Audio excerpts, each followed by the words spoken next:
வணக்கம். இந்திய நேரப்படி காலை 8:30 மணி செய்திகள். முதலில் ஜெம் தலைப்புச் செய்திகளை காணலாம். வயநாட்டில் நிவாரண பணிகளுக்கு நிதியுதவி வழங்கிய தமிழ்நாட்டிற்கு நன்றி.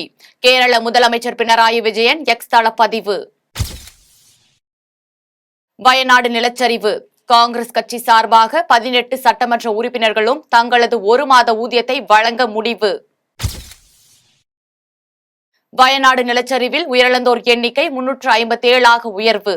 6வது நாளாக மீட்பு பணிகள் தீவிரம். ஆடி அமாவாசை. முன்னோர்களுக்கு தர்ப்பணம் கொடுத்து பொதுமக்கள் வழிபாடு. 2வது ஒருநாள் கிரிக்கெட் போட்டி. இந்தியா இலங்கை அணிகள் பலப்பரீட்சை. 5 மாவட்டங்களில் இன்று மழைக்கு வாய்ப்பு. வானிலை ஆய்வு மையம் தகவல். இனி விரிவான செய்திகளை காணலாம். வயநாட்டில் நிவாரண பணிகளுக்கு நிதியுதவி வழங்கிய தமிழ்நாடு அரசுக்கு கேரள முதலமைச்சர் பினராயி விஜயன் நன்றி தெரிவித்துள்ளார். இது தொடர்பாக அவர் வெளியிட்டுள்ள அறிக்கையில், தமிழ்நாடு சார்பாகவும் தமிழ்நாடு முதலமைச்சர் மு க ஸ்டாலின் சார்பாகவும் நிலச்சரிவால் பாதிக்கப்பட்டுள்ள வயநாட்டுக்கு 5 கோடி ரூபாய் அளித்த அமைச்சர் ஏவா வேலுக்கு மனமார்ந்த நன்றி என தெரிவித்தார். மேலும் உங்களின் ஆதரவும் ஒற்றுமையும் வெகுவாக பாராட்டுவதோடு மறுவாழ்வு மற்றும் மறுசீரமைப்பு பணிகளுக்கு இது பெரிதும் உதவிகரமாக இருக்கும் என்றும் அறிக்கையில் பதிவிட்டுள்ளார். வயநாடு நிலச்சரிவில் பாதிக்கப்பட்டவர்களுக்கு காங்கிரஸ் கட்சி சார்பாக 18 சட்டமன்ற உறுப்பினர்களும் தங்களது 1 மாத ஊதியத்தை நிவாரண நிதியாக வழங்க முடிவு செய்துள்ளனர். காங்கிரஸ் மாநில தலைவர் செல்வ பெருந்தகை வெளியிட்டுள்ள அறிக்கையில், வயநாடு நிலச்சரிவில் 300க்கும் மேற்பட்டோர் உயிரிழந்ததோடு நூற்றுக்கணக்கானோர் படுகாயம் அடைந்து உடைமைகளை இழந்து பரிதாப நிலையில் உள்ளனர். இதில் 24 தமிழர்களும் உயிரிழந்துள்ள செய்தி மிகுந்த வேதனையை தருகிறது என தெரிவித்துள்ளார். இந்நிலையில் நிலச்சரிவில் பாதிக்கப்பட்டோரின் துயர் துடைக்க சட்டமன்ற காங்கிரஸ் கட்சி சார்பாக 18 சட்டமன்ற உறுப்பினர்களும் தங்களது 1 மாத ஊதியத்தை நிவாரண நிதியாக வழங்குவதென முடிவு செய்யப்பட்டுள்ளது எனவும் தெரிவித்துள்ளார். இந்தியா இலங்கை அணிகளுக்கு இடையேயான 2வது ஒருநாள் கிரிக்கெட் போட்டி இன்று நடைபெறுகிறது.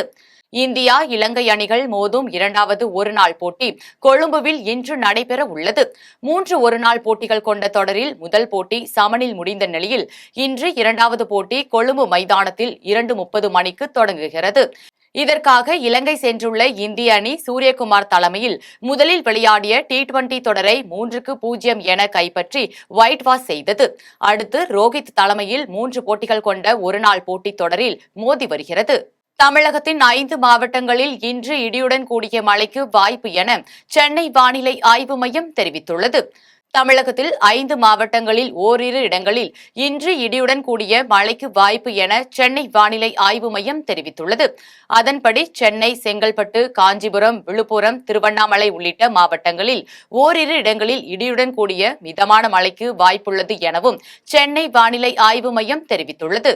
எம்.ஆர். விஜயபாஸ்கர் மீது பொய் வழக்கு புனைந்து கைது செய்ததற்கு கரூரில் முன்னாள் முதலமைச்சர் எடப்பாடி பழனிசாமி கண்டனம் தெரிவித்துள்ளார். தமிழக முன்னாள் போக்குவரத்து துறை அமைச்சரும் கரூர் மாவட்ட அதிமுக செயலாளருமான எம்.ஆர். விஜயபாஸ்கர் 100 கோடி ரூபாய் நில மோசடி வழக்கில் கைது செய்யப்பட்டு திருச்சி மத்திய சிறையில் அடைக்கப்பட்டிருந்தார்.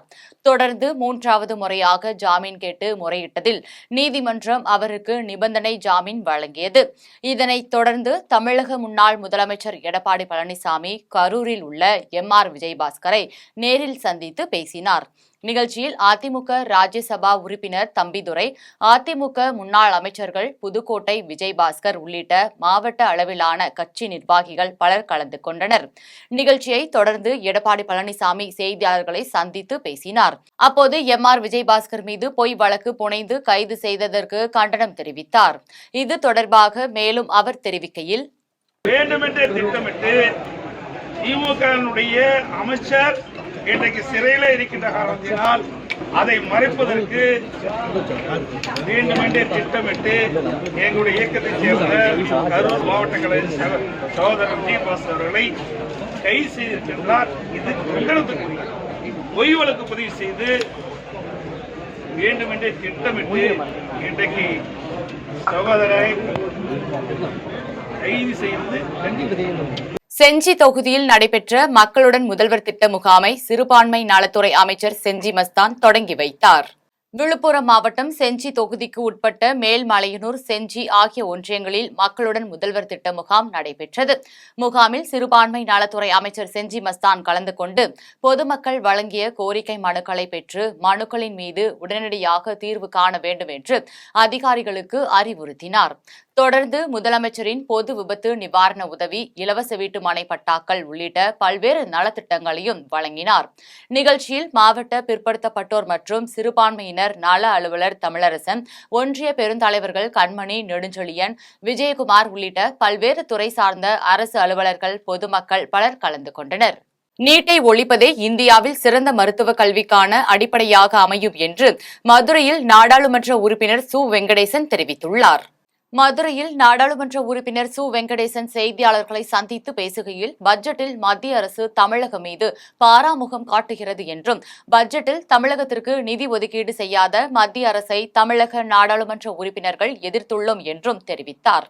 மேலும் மதுரை எய்ம்ஸ் மருத்துவமனை குறித்து நாடாளுமன்றத்தில் கேள்வி எழுப்பியதற்கு டெண்டர் விடுவதில் தொழில்நுட்ப கோளாறு ஏற்பட்டுள்ளதாக சுகாதாரத்துறை அமைச்சர் தெரிவித்துள்ளதாகவும், நீட்டை ஒழிப்பதே இந்தியாவில் சிறந்த மருத்துவ கல்விக்கான அடிப்படையாக அமையும் என்றும் நாடாளுமன்ற உறுப்பினர் சு வெங்கடேசன் தெரிவித்துள்ளார்.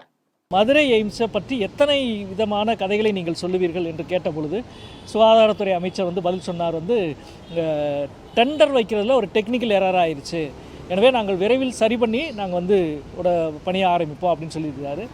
அது எதிர்க்கட்சி ஆளுகிற மாநிலங்களில் மட்டும் ஒன்றிய அரசினுடைய பணிகள் எத்தனை முறைதான் தொழில்நுட்ப பிரச்சனைக்கு உள்ளாகும் என்று தெரியலை.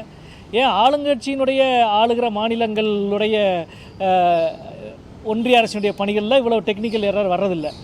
ஏதோ ஒரு காரணம் சொல்லப்பட்டுக்கிட்டே இருக்குது. எனவே இன்னும் அந்த காரணத்தை சொல்லாமல் உடனடியாக மதுரை எய்ம்ஸ் பணிக்கான முறையான டெண்டர் வைத்து ஒப்பந்தம் வைத்து பணிகளை துவங்க வேண்டும் என்பதை வலியுறுத்தியிருக்கிறோம்.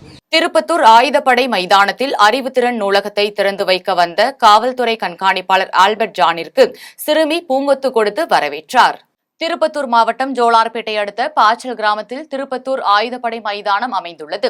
இங்குள்ள ஆயுதப்படை காவலர்கள், சட்ட ஒழுங்கு காவலர்கள் மற்றும் காவலர்களின் மகன்கள் உள்ளிட்டோர் டிஎன்பிஎஸ்சி தேர்வு மற்றும் உதவி ஆய்வாளர் தேர்வுகளை எழுத பயன்படும் வகையில் திருப்பத்தூர் மாவட்ட காவல்துறை சார்பில் அறிவுத்திறன் நூலகத்தை திறந்து வைக்கும் நிகழ்ச்சி நடைபெற்றது. நிகழ்ச்சியில் பங்கேற்க வந்த திருப்பத்தூர் மாவட்ட காவல்துறை கண்காணிப்பாளர் ஆல்பர்ட் ஜானிற்கு காவல்துறையினர் உற்சாக வரவேற்பு அளித்தனர். இந்த நிலையில் சற்றும் எதிர்பார்க்காத நிலையில் அதே பகுதியை சேர்ந்த சிறுமி ஒருவர் காவல்துறை கண்காணிப்பாளருக்கு ரோஜா பூ கொடுத்து வரவேற்றார். இந்த சம்பவம் அனைவரையும் கவர்ந்தது. அதன் பின்னர் அறிவுத்திறன் நூலகத்தை கண்காணிப்பாளர் ஆல்பர்ட் ஜான் ரிப்பன் வெட்டி திறந்து வைத்து நூலகத்தில் என்னென்ன புத்தகங்கள் வைக்கப்பட்டுள்ளன எனவும் பார்வையிட்டார். நிகழ்ச்சியில் மாவட்ட காவல்துறையினர் பலர் கலந்து கொண்டனர். மக்களவையில் மத்திய பட்ஜெட் மீதான விவாதத்தில் எங்களுக்கு செங்கல், உங்களுக்கு செங்கோலா என கடலூர் நாடாளுமன்ற உறுப்பினர் விஷ்ணு பிரசாத் கேள்வி எழுப்பியுள்ளார். மக்களவையில் பட்ஜெட்டில் சுகாதாரத்துறை மீதான விவாதத்தில் கடலூர் தொகுதி காங்கிரஸ் நாடாளுமன்ற உறுப்பினர் எம்.கே. விஷ்ணு பிரசாத் பேசினார். அப்போது கடலூர் தொகுதியில் மத்திய அரசு ஒரு மருத்துவமனை அமைத்து கொடுத்தால் அந்த மாவட்டத்தை சுற்றி இருக்கும் எல்லா மக்களுக்கும் மிகுந்த பயனாக இருக்கும் என்றும், உயர்தரமான சிகிச்சையை மக்கள் பெற்று பயனடைவார்கள் என்றும், எனது கோரிக்கையை ஏற்று கடலூரில் ஒரு மத்திய அரசு மருத்துவமனை அமைத்து தரும்படி கேட்டுக்கொள்கிறேன் என்றும் தெரிவித்தார்.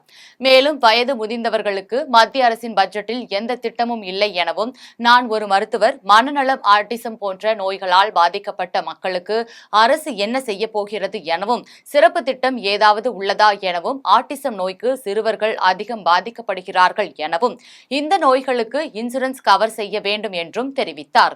மேலும் தமிழகத்தில் இருந்து செங்கோலை கொண்டு வந்து இங்கு வைத்திருப்பது எங்களுக்கு பெரும் மகிழ்ச்சியாக உள்ளது.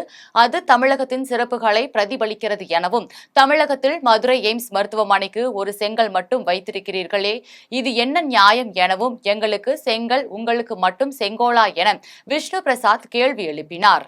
ராணிப்பேட்டை பாலாற்றங்கரையில் 300 ஆண்டுகள் பழமை வாய்ந்த தேசிங்கு ராஜா மற்றும் ராணிபாய் நினைவு மண்டபத்தினை புனரமைப்பது தொடர்பாக அமைச்சர் ஆர். காந்தி நேரில் சென்று ஆய்வு செய்தார். ராணிப்பேட்டை மாவட்டம் பாலாற்றங்கரையில் தேசிங்கு ராஜா மற்றும் ராணிபாய் நினைவு மண்டபம் அமைந்துள்ளது. இந்த இடத்தினை புனரமைத்து பொதுமக்களின் பார்வையிடவும் ராணிப்பேட்டையின் வரலாற்று நினைவு சின்னமாக மாற்றிட கோரிக்கை வைக்கப்பட்டது. இதனைத் தொடர்ந்து தமிழக கைத்தறி மற்றும் துணிநூல் துறை அமைச்சர் ஆர் காந்தியின் முயற்சியால் நடப்பு சட்டமன்ற கூட்டத்தொடரில் பொதுப்பணித்துறையின் பட்ஜெட் அறிவிப்பில் ரூபாய் 2,50,00,000 மதிப்பீட்டில் ராஜா ராணி நினைவிடம் புனரமைக்கப்படும் என அறிவிக்கப்பட்டது.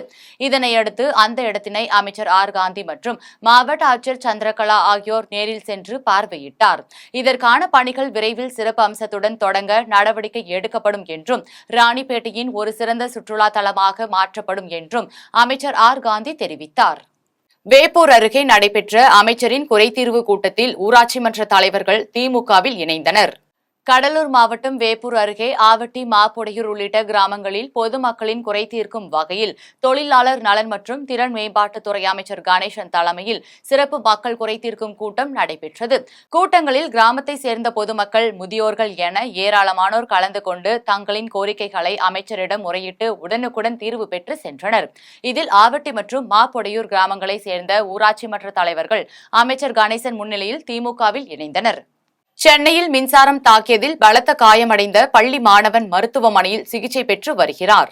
சென்னை கொருக்குப்பேட்டை பெரியார் நகரை சேர்ந்த கோபிநாத் என்பவரது மகன் சந்தோஷ் அரசு பள்ளியில் 12ஆம் வகுப்பு படித்து வருகிறார். இவர் கூழ் ஊற்றுவதற்காக வேப்பிலை பறிக்க முற்பட்ட போது அருகில் இருந்த டிரான்ஸ்பார்மரில் கை வைத்ததில் மின்சாரம் தாக்கி தூக்கி வீசப்பட்டார். இதையடுத்து பலத்த காயமடைந்த மாணவன் அரசு ஸ்டான்லி மருத்துவமனையில் தீவிர சிகிச்சை பிரிவில் அனுமதிக்கப்பட்டுள்ளார். இது தொடர்பாக ஆர்கே நகர் காவல்துறையினர் வழக்கு பதிவு செய்து விசாரணை மேற்கொண்டு வருகின்றனர். இந்த சம்பவம் அப்பகுதியில் பெரும் பரபரப்பை ஏற்படுத்தியுள்ளது. தூத்துக்குடியில் உள்ள மீன்பிடி துறைமுகத்தில் ஆடி அமாவாசையை ஒட்டி மீன்களின் விலை குறைந்துள்ளது. தூத்துக்குடி மாவட்டம் திரேஸ்புரம் நாட்டுப்புற மீன்பிடி துறைமுகத்தில் விளைமீன், ஊளி, களவா, பண்டாரி, பாறை மற்றும் ஏற்றுமதி செய்யப்படும் மீன்களின் வரத்து அதிகம் காணப்பட்டது. இந்நிலையில் ஆடிப்பெருக்கு மற்றும் அமாவாசையை முன்னிட்டு மீன் வாங்கும் பொதுமக்களின் கூட்டம் குறைவாகவே காணப்பட்டது. இதன் காரணமாக மீன்களின் விலை கடும் வீழ்ச்சி அடைந்தது. கிலோ 500 ரூபாய்க்கு விற்பனையான மீன்கள் கிலோ ரூபாய் 200 முதல் 250 ரூபாய்க்கும், 300 ரூபாய் வரை விற்பனையான மீன்கள் கிலோ 100 ரூபாய் வரை விற்பனையானது. வந்தவாசி அருகே இடிந்து விழும் நிலையில் உள்ள நீர்த்தேக்க தொட்டியை அகற்றிவிட்டு புதியதாக நீர்த்தேக்க தொட்டி அமைத்து தர வேண்டும் என பொதுமக்கள் அதிகாரிகளுக்கு கோரிக்கை விடுத்துள்ளனர். திருவண்ணாமலை மாவட்டம் வந்தவாசி அருகே உள்ள ராமசமுத்திரம் கிராமத்தில் 30,000 லிட்டர் கொள்ளளவு கொண்ட மேல்நிலை நீர்த்தேக்க தொட்டி 30 ஆண்டுகளுக்கு முன் அமைக்கப்பட்டதாக கூறப்படுகிறது. இந்த மேல்நிலை நீர்த்தேக்க தொட்டியை தாங்கும் தூண்கள் சிதிலமடைந்து காணப்படுகிறது. இந்நிலையில் நீர்த்தேக்க தொட்டியின் அருகே அங்கன்வாடி உள்ளதால் அசம்பாவிதம் நடைபெறும் முன்பாக பழுதடைந்த நீர்த்தேக்க தொட்டியை அப்புறப்படுத்திவிட்டு புதிய நீர்த்தேக்க தொட்டி கட்டித்தர வேண்டும் என பொதுமக்கள் தெரிவிக்கின்றனர். மேலும் இந்த சம்பவம் குறித்து ஊராட்சி நிர்வாகம் நடவடிக்கை எடுக்க நிலையில் ஊராட்சி ஒன்றிய அலுவலக நிர்வாகம் இது குறித்து நடவடிக்கை எடுக்க வேண்டும் என பொதுமக்கள் கோரிக்கை விடுத்துள்ளனர். சிடி மெடிக்கல் சங்கமும் மதுரை மண்டல மருந்து கட்டுப்பாட்டு துறையும் இணைந்து நார்கோட்டிக் மருந்துகள் தொடர்பாக கலந்துரையாடல் கூட்டத்தை நடத்தியது. மதுரை கே நகர் பகுதியில் தனியார் விடுதி ஒன்றில் சிடி மெடிக்கல் சங்கமும் மதுரை மண்டல மருந்து கட்டுப்பாட்டு துறையும் இணைந்து நார்கோட்டிக் மருந்துகள் தொடர்பாக வடக்கு மண்டல கூட்டம் நடைபெற்றது. கூட்டத்திற்கு தலைவர் கணேசன் தலைமை தாங்கினார். செண்பகராஜ், பொருளாளர் பிச்சைமணி, முதன்மை செயலாளர் சீனிவாசன், ராஜா ஆகியோர் முன்னிலை வகித்தனர்.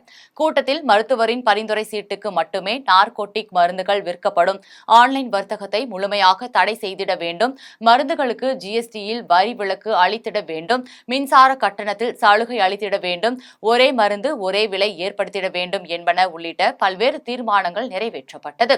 கூட்டத்தில் சிறப்பு அழைப்பாளர்களாக சிடி மெடிக்கல் சங்கத்தின் பொதுச் செயலாளர் சரவணன், சட்ட விளக்கம் பாலாஜி ஆகியோர் கலந்து கொண்டு நார்கோட்டிக் மருந்துகள் தொடர்பான விளக்க உரையாற்றினார். இதில் பிரித்தோஸ், பால்ராஜ் உட்பட பலர் கலந்து கொண்டனர். சென்னை காட்பாடி இடையிலான வந்தே மெட்ரோ ரயில் சோதனை ஓட்டம் வாலாஜா ரயில் நிலையத்தோடு நிறைவு செய்யப்பட்டது என்று ரயில்வே அதிகாரிகள் தெரிவித்துள்ளனர். நாடு முழுவதும் தற்போது பல்வேறு வழித்தடங்களில் வந்தே பாரத் ரயில்கள் இயக்கப்பட்டு வருகின்றன. கடந்த 2019ஆம் ஆண்டு அறிமுகம் செய்யப்பட்ட இந்த ரயிலுக்கு பயணிகள் மத்தியிலும் பெரும் வரவேற்பு கிடைத்துள்ளது. தற்போது கிட்டத்தட்ட 60 வந்தே பாரத் ரயில்கள் நாடு முழுவதும் பல்வேறு வழித்தடங்களில் இயக்கப்பட்டு வருகிறது. வந்தே பாரத் ரயில்களைப் போல குறுகிய தொலைவு கொண்ட இரு நகரங்களை இணைக்கும் விதமாக வந்தே மெட்ரோ ரயில்களையும் அறிமுகப்படுத்த ரயில்வே நிர்வாகம் திட்டமிட்டுள்ளது. அதாவது வந்தே மெட்ரோ ரயில் அதிகபட்சமாக 250 40 கிலோமீட்டர் தொலைவிற்குள் மட்டுமே இயங்கும் என கூறப்படுகிறது. வந்தே மெட்ரோ ரயில் தயாரிப்பு பணிகள் நடைபெற்று வரும் நிலையில் முதல் வந்தே மெட்ரோ ரயில் தயாரிப்பு பணி கடந்த மாதம் முடிவடைந்தது. ஆடிப்பெருக்கை முன்னிட்டு கடலூரில் பல்வேறு அணைக்கட்டுகளில் பொதுமக்கள் திரளாக கலந்து கொண்டு காவிரி அன்னையை வழிபட்டனர். கடலூர் மாவட்டம் வீராணம் ஏரி, சேத்தியாத்தோப்பு அணைக்கட்டு மற்றும் வடக்கு ராஜன் வாய்க்கால் உள்ளிட்ட பல்வேறு பகுதிகளில் புதுமண தம்பதியினர் உள்ளிட்ட பொதுமக்கள் பலரும் ஆடிப்பெருக்கு விழாவை உற்சாகமாக கொண்டாடினர். விழாவில் சூரிய பகவானுக்கும் புதிதாக வந்துள்ள காவிரி நீருக்கும் கடலூர் மாவட்டத்தை சேர்ந்த ஏராளமானோர் கலந்து கொண்டு காவிரி அன்னையை வழிபட்டனர். சென்னை அடுத்த மூவரசம்பட்டு ஊராட்சி ஒன்றியத்தில் திமுக செயல் வீரர்கள் கூட்டம் நடைபெற்றது. சென்னை அடுத்த மூவரசம்பட்டு ஊராட்சி ஒன்றியத்தில் காஞ்சி வடக்கு மாவட்டம் புனித தோமையார் மலை வடக்கு ஒன்றியம் சார்பில் திமுக செயல் வீரர்கள் கூட்டம் நடைபெற்றது. மூவரசம்பட்டு ஊராட்சி மன்ற தலைவர் GK ரவி தலைமையில் நடைபெற்ற கூட்டத்தில் முதலமைச்சர் மு க ஸ்டாலின் ஆணைக்கிணங்க இளைஞர்களை அதிகமாக கட்சியில் இணைக்க வேண்டும் என தீர்மானம் நிறைவேற்றப்பட்டது. கூட்டத்தில் மூவரசம்பட்டு ஒன்றியத்திற்கு உட்பட்ட ஊராட்சி மன்ற தலைவர்கள், வார்டு உறுப்பினர்கள் கலந்து கொண்டு திமுகவை பலப்படுத்தும் வகையில் உரையாற்றினர்.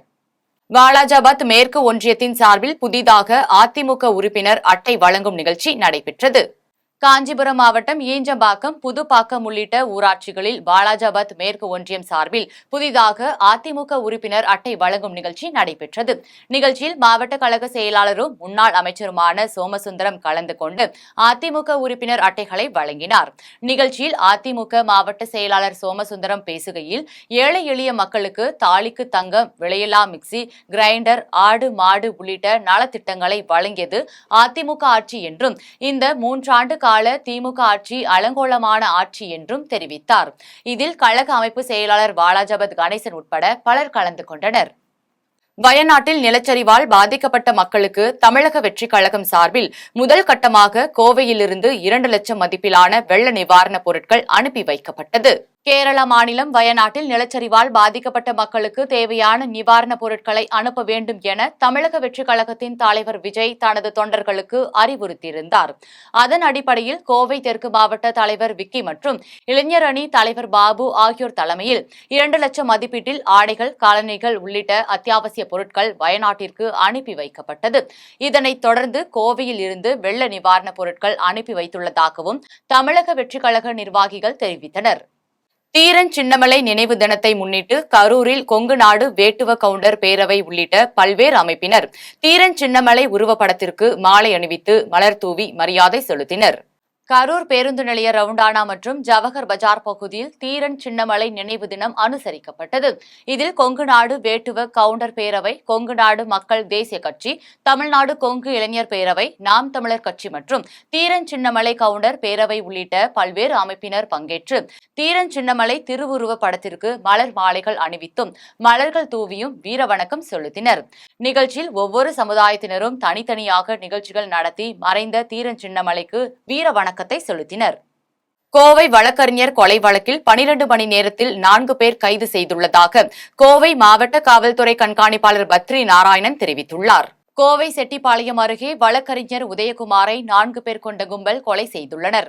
இந்த சம்பவம் குறித்து கோவை மாவட்ட காவல்துறை கண்காணிப்பாளர் பத்ரி நாராயணன் செய்தியாளர்களை சந்தித்து பேசினார். அப்போது கொலை வழக்கில் 8 தனிப்படை காவல்துறையினர் அமைத்து தேடுதல் வேட்டை நடத்தப்பட்டதில் 12 மணி நேரத்தில் 4 பேரை கைது செய்துள்ளோம் என்று தெரிவித்தார்.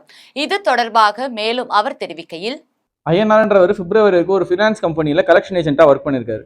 பிப்ரவரியில் இந்த 30 lakh rupees கடன் கொடுத்து இவருக்கு கடன் கொடுத்துட்டு அதன் மூலமாக வழக்கறிஞர் என்ன ப்ராமிஸ் பண்ணாருன்னு தெரியல, வேலையை விட்டுருக்காரு. அதுலேருந்து கொடுக்கலன்றதான் மெயின் பிரச்சனையாகவே வந்திருக்கு. மற்றும் இவரோட ஃப்ரெண்ட்ஸ் இதில் 2 பேர் வந்து பார்த்தீங்கன்னா இவரோட சைல்ட்ஹுட் ஃப்ரெண்ட்ஸாகவே இருக்காங்க. ஒருத்தர் தெரிஞ்சவராக இருக்காங்க.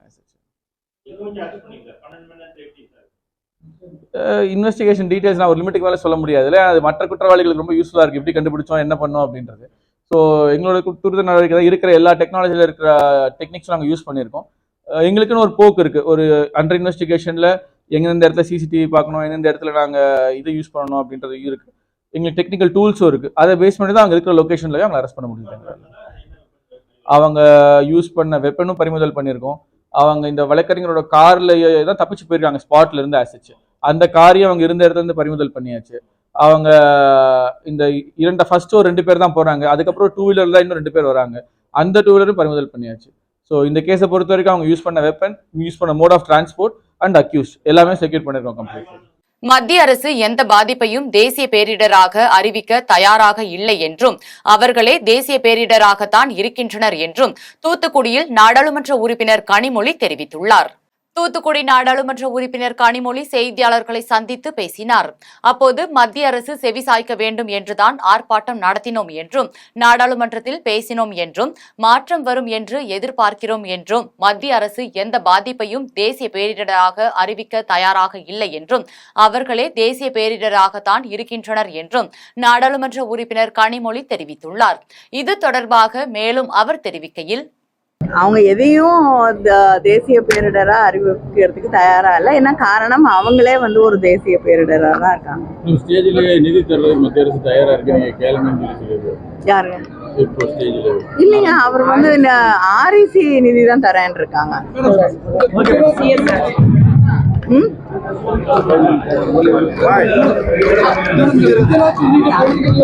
என்னங்க?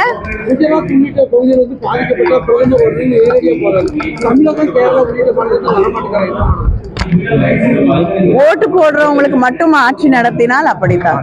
இயற்கை பேரிடர் காலங்களில் பொதுமக்களை எவ்வாறு காக்க வேண்டும் என்பது குறித்து ஆயுதப்படை காவலர்களுக்கான பேரிடர் மீட்பு பயிற்சி மாவட்ட காவல்துறை கண்காணிப்பாளர் பாலாஜி சரவணன் தலைமையில் நடைபெற்றது. தூத்துக்குடியில் மாவட்ட காவல்துறை சார்பில் மாவட்ட காவல் கண்காணிப்பாளர் பாலாஜி சரவணன் உத்தரவின் பேரில் வடபாகம் காவல் நிலையத்தில் ஆயுதப்படை காவலர்களுக்கான பேரிடர் மீட்பு பயிற்சி நடைபெற்றது. இந்த பேரிடர் மீட்பு பயிற்சியில் இயற்கை பேரிடர் காலங்களில் எவ்வாறு பாதிப்பிலிருந்து பொதுமக்களை காப்பது குறித்தும் பாடங்கள் நடத்தப்பட்டது. இந்த பயிற்சியில் 100க்கும் மேற்பட்ட ஆயுதப்படை காவலர்கள் கலந்து கொண்டு பல்வேறு பேரிடர் காலங்களில் செய்ய வேண்டிய ஒத்திகைகளை செய்து காண்பித்தனர். பயிற்சி முகாமில் மாவட்ட காவல்துறை கண்காணிப்பாளர் பாலாஜி சரவணன் கலந்து கொண்டு ஆயுதப்படை காவலர்களுக்கு பேரிடர் காலங்களில் பொதுமக்களை பாதுகாப்பாக காப்பாற்றுவதற்கு எப்போதும் முன்னெச்சரிக்கையாக இருக்க வேண்டும் என ஆலோசனைகளை வழங்கினார். புதுக்கோட்டையில் அமைந்துள்ள சின்னமாள் கலியுக மெய்ய ஐயனார் திருக்கோவிலில் குதிரை எடுப்பு திருவிழா வெகு விமரிசையாக நடைபெற்றது. புதுக்கோட்டை மாவட்டம் மருத்துக்குடிப்பட்டி கிராமத்தில் அமைந்துள்ள சின்னமாள் கலியுக மெய்ய ஐயனார் திருக்கோவிலில் குதிரை எடுப்பு திருவிழா சிறப்பாக நடைபெற்றது. விழாவில் களிமண்ணால் செய்யப்பட்ட குதிரை சிலைக்கு கண்ணாடி அணிவிக்கப்பட்டு பூமாலை உள்ளிட்ட தோரணங்களால் அலங்கரிக்கப்பட்டு 2 கிலோமீட்டர் தூரம் வான வேடிக்கைகள் முழங்க ஊர்வலமாக எடுத்துச் செல்லப்பட்டது. தொடர்ந்து குதிரைக்கு தீபாராதனை காட்டப்பட்டு கோவிலின் முன்பு இறக்கி வைக்கப்பட்டது. அதன் பின்னர் சுவாமிக்கு பல்வேறு அபிஷேக ஆராதனைகள் செய்யப்பட்டது. இதில் ஏராளமான பக்தர்கள் கலந்து கொண்டு கலியுக மெய்ய ஐயனாரை வழிபாடு செய்தனர். மீண்டும் ஜெம் தலைப்புச் செய்திகள். வயநாட்டில் நிவாரண பணிகளுக்கு நிதியுதவி வழங்கிய தமிழ்நாட்டிற்கு நன்றி. கேரள முதலமைச்சர் பினராயி விஜயன் எக்ஸ் தள பதிவு. வயநாடு நிலச்சரிவு. காங்கிரஸ் கட்சி சார்பாக 18 சட்டமன்ற உறுப்பினர்களும் தங்களது 1 மாத ஊதியத்தை வழங்க முடிவு. வயநாடு நிலச்சரிவில் உயிரிழந்தோர் எண்ணிக்கை 357 உயர்வு. 6வது நாளாக மீட்பு பணிகள் தீவிரம்.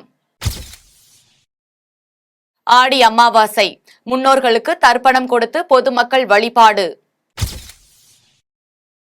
2வது ஒருநாள் கிரிக்கெட் போட்டி. இந்தியா இலங்கை அணிகள் பலப்பரீட்சை. 5 மாவட்டங்களில் இன்று மழைக்கு வாய்ப்பு. வானிலை ஆய்வு மையம் தகவல். இத்துடன் ஜெம் செய்திகள் நிறைவடைகின்றன. மீண்டும் ஜெம் செய்திகள் மதியம் 1:30 மணிக்கு. உடனுக்குடன் செய்திகளை காண GemLive.tv என்ற இணையதளத்தில் இணைந்திருங்கள். நன்றி, வணக்கம்.